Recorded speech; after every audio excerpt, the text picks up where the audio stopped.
Iya, oke, bisa. Nah, jadi triknya seperti itu. Untuk yang 20 menit pertama, gelombang otaknya turun. Begitu dia turun, kita masuk narasi atau visual.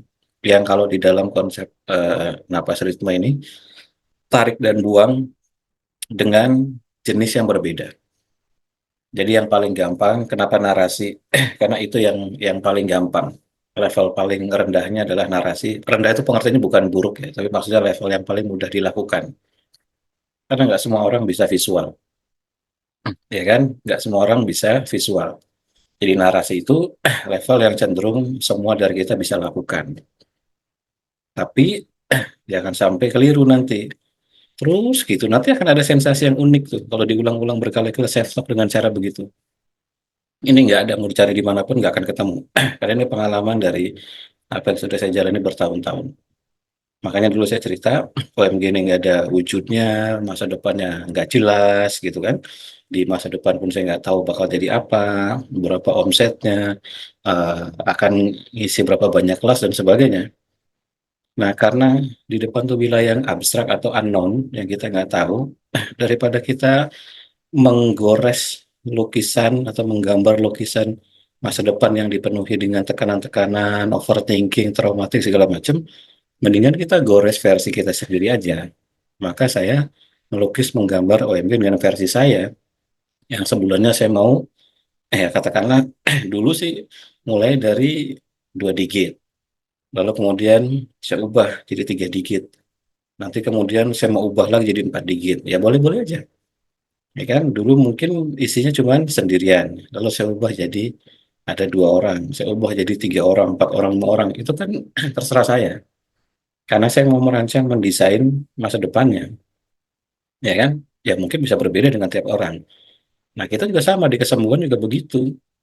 Jadi daripada Bapak Ibu ini tertekan oleh CA-nya gitu kan, di mana CA-nya itu kemudian menghasilkan rasa, yang rasa ini kemudian menembus wilayah unknown itu, wilayah abstrak yang kemudian menjadi realita baru. Contohnya, setiap hari ngomong dalam hati, jangan-jangan CA-nya metastasis, jangan-jangan tambah ukurannya, jangan-jangan tambah gede, jangan-jangan tambah sakit, jangan-jangan tambah darah, tambah berdarah gitu, jangan-jangan makin luka, jangan-jangan makin inflamasi. Setiap hari itu ngomongnya begitu. Dan ketika ngomong jangan-jangan CA-nya metastasis dengan rasa takut kan, berarti narasinya itu ada rasa takutnya. Berarti narasinya membentuk rasa takut. Nah, nembus tuh rasa takutnya itu melewati penghalang kemarin saya ceritakan, nembus penghalang, masuk wilayah unknown, wilayah masa depan, lalu digores, lalu dilukis, digambar semua rasa takut yang jangan-jangan tadi, maka akan mewujud. Jadi bulan depannya, oh iya ya, tuh kan bener kan jadi metastasis, bulan depannya, tuh kan bener kan jadi tambah gede, bulan depannya, tuh kan bener kan jadi tambah berdarah dan seterusnya. Maka kok jadi kenyataan? Iya karena tadi begitu orang itu ngomong dalam hati kan berarti dia narasi tuh. Jangan-jangan nanti tambah gede. Jangan-jangan nanti metastasis. Tapi ketika ngomong begitu, dibarengi dengan perasaan takut dan cemas, khawatir, deg-degan gitu kan.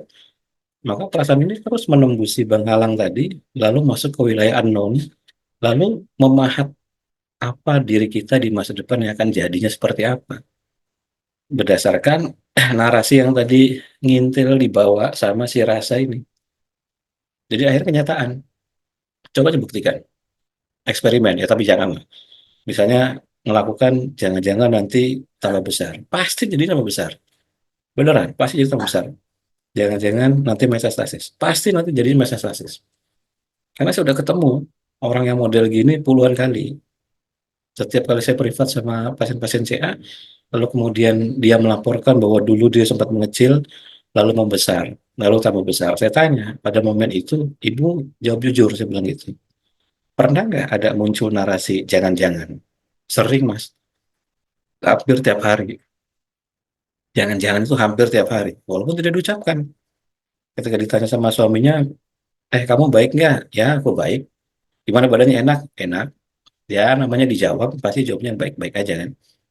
Tapi ngomong dalam hatinya tuh jangan-jangan yang diselingi, yang dibarengi dengan rasa takut dan cemas. itu yang kemudian dia goreskan terus-menerus, dia pahat masa depannya dia kayak gitu, hingga akhirnya bulan depan uji lab berikutnya, tuh kan bener, akhirnya ada pembenaran. Nah, ketika ada pembenaran, ya makin takut, makin besar rasa cemasnya, makin besar rasa khawatirnya gitu kan, makin sulit buat dia untuk balik lagi ke kondisi awal, karena sudah ada pembenaran. Nah, ini yang kita mau bongkar seperti ini. Pasti secara alamiah, kalimat yang berisi kata-kata di mana kita mendapatkan sesuatu yang positif, pasti akan memicu 5 atau 6 rasa besar. Pasti akan memicu rasa bahagia, pasti akan memicu rasa senang, rasa syukur, dan sebagainya. Pasti begitu. Ya kan? Tapi kalau misalnya kalimat yang masih ambigu, ya nanti saya akan sembuh. Pasti nggak muncul apa-apa tuh. Kecenderungannya nggak akan muncul apa-apa. Kenapa? Ya karena itu masih ambigu. Nanti itu kapan? Sedetik kemudian, 5 menit kemudian, sejam kemudian, sehari kemudian, sebulan kemudian, nggak tahu. Karena ambigu, biasanya rasanya itu nggak ketemu. Ya kan? Nah, seperti itu caranya. Kita ulangi ya. Siap. 20 menit yang ketiga, terakhir. Oke. Iya. Oke. Bisa? Nah, mesti ada sensasi yang lain yang dirasakan di badan. Ya kan? Jadi pada dasarnya, ketika narasinya diubah, kemudian kita membentuk sebuah narasi yang kita dapat, rasanya pasti lain. Pasti lain. Nah, itu Bu Arum jempol-jempol terus tuh. Kenapa tuh Bu Arum tuh? Coba cerita, kenapa tuh rasanya tuh? Eh, jujur Mas, aku baru ngerasain banget. Aku baru ngerasain banget yang namanya betul itu seneng, gembira, kayak menang banget gitu. Tanganku tuh tadi sampai ikut ngepel-ngepel dan itu bener yang kamu bilang, itu rasanya asik banget, enak banget. Saya sudah lama nggak ngerasain itu karena badan saya hari ini lagi luar biasa.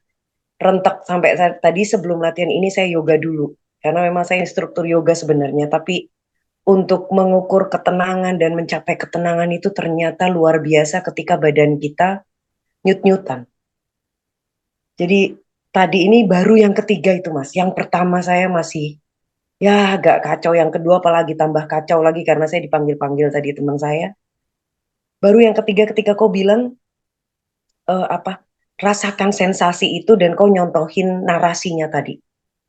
Narasiku tadi simpel banget dan itu luar biasa. Bener. Makanya aku harus katakan ini ke teman-teman, kita mesti semangat. Bener. Ya, Itu ya aja. seperti itu. Memang seperti itu. Ya, makasih ya. Jadi pada titik di mana kita menarasikan dengan benar itu, eh, nggak pakai kata nanti ya. Kalau nanti itu tadi saya bilang nggak jelas, karena nggak jelas, maka sel juga ya diam aja, dia nggak punya reaksi. Karena ini agak berbeda antara materialisasi pada narasi dengan materialisasi pada visual, ini berbeda sekali. Yang kita pakai sekarang adalah materialisasi pada narasi. Kenapa kita mulai dari narasi? Karena itu yang paling mudah dilakukan, yang semua orang bisa terima. Yang saya yakin semua orang pasti bisa ngomong dalam hati. Ya kan? Tapi kalau visual, nggak semua orang bisa membayangkan. Gimana cara membayangkan kanker yang mengecil? Nah, itu ada tekniknya lain, lain lagi, itu berbeda lagi.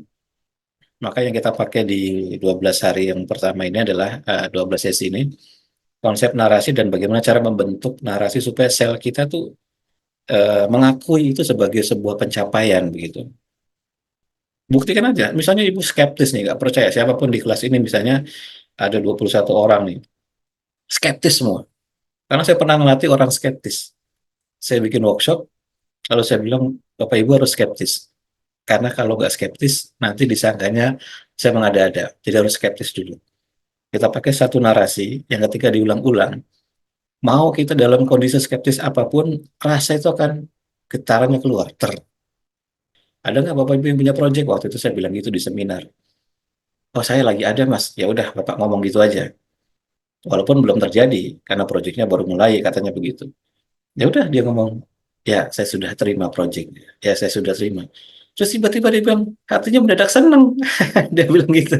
Hatinya mendadak seneng. Padahal tadi dia berusaha untuk skeptis aja. "Oh, ini Mas Gu ngomong apa sih? Dia kan cuman cuman ngayal doang lah." Iya kan otak kita tuh nggak ada bedanya antara hayalan dan kenyataan asal dipicu oleh pemicu yang tepat. Dasarnya itu.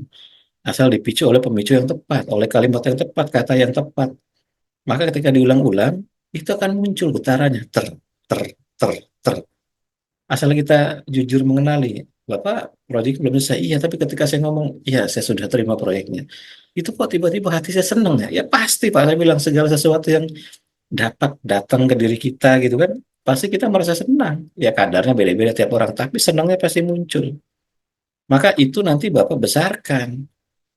Jadi Bapak gedein rasa senangnya tadi, begitu dia ulangi lagi, wah dia sampai wah sampai senang buat ekspresinya. Seakan-akan terima, sudah terima. Ya memang seperti itu. Nah ini konsep narasi, maka masih hati-hati. Nah sering saya bilang, kenapa banyak orang yang kemudian bernarasi, membangun kalimat-kalimat positif, kemudian kecil kemungkinan yang terjadi. Karena seringkali pemilihan diksinya itu kurang tepat, bukan salah ya, kurang tepat. Diksi-diksi yang seperti nanti, nanti ada kata nanti, itu diksi-diksi yang sifatnya masih ambigu, masih ngambang, masih tidak jelas. Itu jangan dipakai. Kenapa? Karena bikin misalnya pun jadi ambigu, nggak jelas. Pakai kepastian, ter, ter, ter, ter, begitu. Yang pasti-pasti aja, kira-kira begitu kan. Iya. Ketika diulang-ulang, ya pasti kita akan ngerasa, oh iya ya, selnya sudah bersih. Ya, selnya sudah bersih. Ya, selnya sudah bersih. Ya, selnya sudah bersih. Ya, proyeknya sudah cair. Ya, dananya sudah masuk. Ya, proyek sudah cair.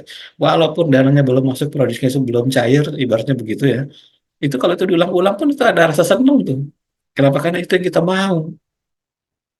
Karena kita bukan menghayal, memang situasinya pada saat itu dia lagi pengen dapat proyeknya.